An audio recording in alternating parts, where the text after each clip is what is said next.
अस्सलाम वालेकुम 8th class.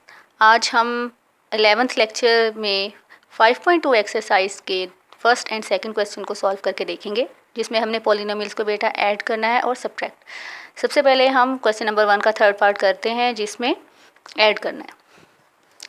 बेटा आपके नोट्स में जैसे क्वेश्चन सॉल्व किए हुए हैं आप देखो बेटा, उसी तरह हम करेंगे। मैं डिटेल में आपको एक्सप्लेन करूँगी, लेकिन आप देखें बेटा, फर्स्ट पॉलिनोमियल जैसे लिखी हुई है उसको एज इट इज़ लिख लेना, ठीक है। थोड़ा सा खुला खुला करके लिखा करें ताकि टर्म्स इजीली एक दूसरे के नीचे क्लियरली नज़र भी आएँ और लिख भी सकें आप आराम से। सेकंड पॉलिनोमियल में देखा, पहले आप देखें इसकी फर्स्ट टर्म क्या है, ए क्यूब वाली। ये टर्म पॉलिनोमियल हो गई। फर्स्ट सेकंड पॉलिनोमियल में हम ए क्यूब वाली टर्म देखेंगे, वो ये है 4a क्यूब। ए क्यूब के नीचे 4a क्यूब को लिख देंगे, ये लाइक टर्म्स हो गई।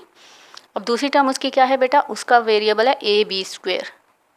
अब यहाँ पे ऊपर देखें ए बी स्क्वेयर वाली तो नहीं है, यहाँ तो ए का स्क्वेयर और बी है। इसका मतलब है जो फर्स्ट पॉलिनोमियल है उसमें ए बी स्क्वेयर वाली कोई टर्म नहीं। तो डिफरेंट जो टर्म हो जिसकी जैसी दूसरी ना हो उसको सबसे एंड में लिख देते हैं।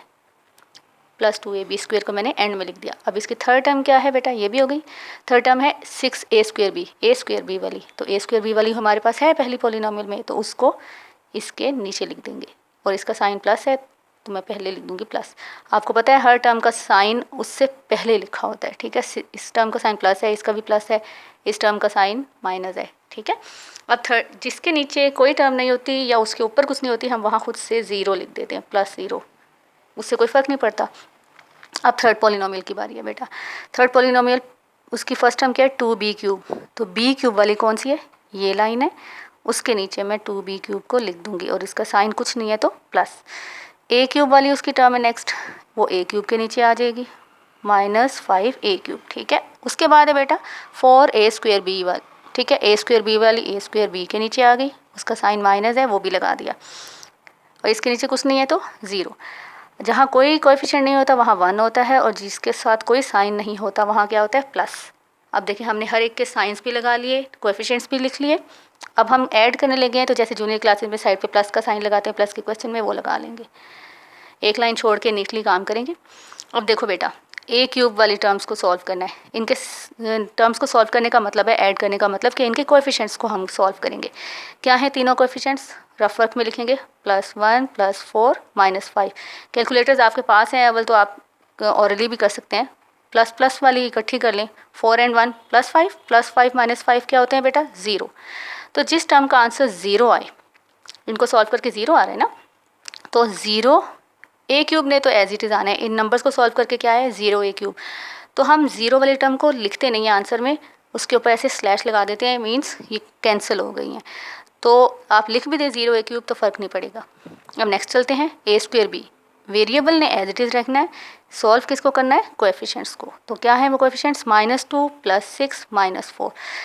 देखें बेटा, प्लस माइनस -6 में से 2 गए, +4 बचा, +4 में से -4 गए तो 0, ये भी कट हो गया, इट मीन्स ये भी 0। अब इसके साथ 0 वाली टर्म के साथ आप जो मर्जी साइन लगाएं, प्लस माइनस, उससे कोई फ़र्क नहीं पड़ता, ठीक है। बी क्यूब का कोई कोएफिशिएंट नहीं है, वहाँ 1 लगा दिया। 0 को छोड़ दें, इनके दो टर्म्स को देखें, प्लस प्लस प्लस होता है, 2 और 1 कितने हो गए, 3। बी क्यूब को कुछ नहीं करना। आप ये ना कि बच्चे गलती कर देते हैं कि पावर्स वेरिएबल्स की भी ऐड कर दें और बी की पावर 6 लिख दें, नहीं, वेरिएबल एज इट इज़ लिखेंगे। वो सिर्फ हमें हेल्प कर रहे हैं कि कौन सी ऐड होनी है आपस में टर्म्स, सिर्फ ये बताते हैं कि लाइक टर्म्स कौन सी हैं, ठीक है। और बड़ी का साइन क्या है, 2 वाली बड़ी साइन है, उसका प्लस साइन है तो प्लस आंसर आएगा, ठीक। अब 0 वाली इसको यहाँ इग्नोर कर दें, यहाँ पे अकेली एक ही टर्म है, उसमें कुछ ऐड और सब्ट्रैक्ट नहीं हो रहा, तो वो एज इट इज़ आ जाएगी। अब आंसर में उन्होंने क्या होता है, 0 वाली टर्म्स नहीं लिखी होती, तो हमारा सिर्फ क्या आंसर आएगा, 3b क्यूब + 2ab स्क्वेयर, ये हमारा आंसर होगा, ठीक है बेटा। अब एक सब्ट्रैक्शन का क्वेश्चन करते हैं। उन्होंने हमें कहा है सब्ट्रैक्ट p फ्रॉम q। एक पॉलिनोमियल का नाम उन्होंने p रख दिया है, एक का नाम रख दिया है q, और वो हमें कह रहे हैं बेटा, देखें उन्होंने हमें कहा है p को q में से सब्ट्रैक्ट करें, यानी q - p फाइंड करना है, ठीक है। हमने क्या फाइंड करना है, q - p। तो मैं एक पार्ट आपको करके दिखाती हूँ बेटा, q - p फाइंड करना है। q पॉलिनोमियल, p पॉलिनोमियल पहले लिख देती हूँ, 3x4 + 5x³ + 2x² - x Q polynomial हमारे पास है 4x4 + 2x² + x³ - x + 1। हमने क्या फाइंड करना है, q - p, यानी q वाली ऊपर लिखूंगी। 4x4 अरेंज कर लेते हैं बेटा। देखें यहाँ पे 4 के बाद एक पावर कम हो जाएगी, क्यूब वाली पहले आनी चाहिए तरतीब से, ठीक है। फिर 2x² यानी स्क्वायर वाली पावर, एक और पावर कम, फिर एक और पावर कम, फिर जिसमें x नहीं है, ठीक है। ये हमने q लिख लिया। अब p पोलिनोमियल की बारी है। x4 के नीचे x4 वाली टर्म, फिर क्यूब के नीचे क्यूब वाली टर्म, फिर स्क्वायर के नीचे स्क्वायर वाली टर्म, और फिर x के नीचे x, ठीक है।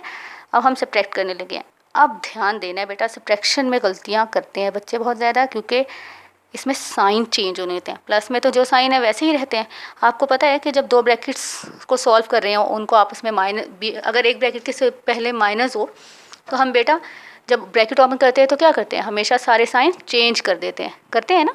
सेम इसी तरह जब एक टर्म को दूसरी में से माइनस करते हैं, तो जो नीचे वाली टर्म है उसका साइन बदल देते हैं।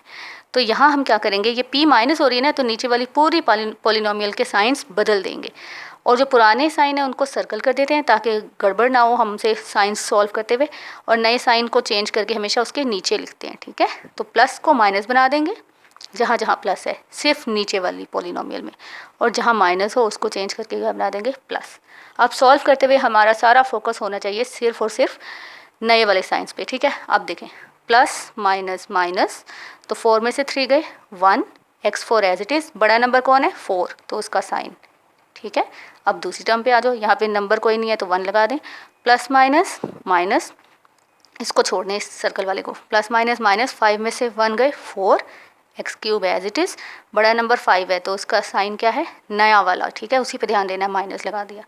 अब इस पे आ जाए, प्लस माइनस माइनस, 2 में से 2 गए 0, तो ये कैंसिल कर दें। अब मैं जो नहीं बचती मैं उसको बस कैंसिल करूँगी, लिखूँगी नहीं। अब इसी तरह आ जाए इस पर, प्लस माइनस माइनस, तो x में से x गए 0, ये भी कट, और क्या बचा, 1 के नीचे कोई नहीं है तो वो अकेली टर्म बची, ठीक है। जहाँ जहाँ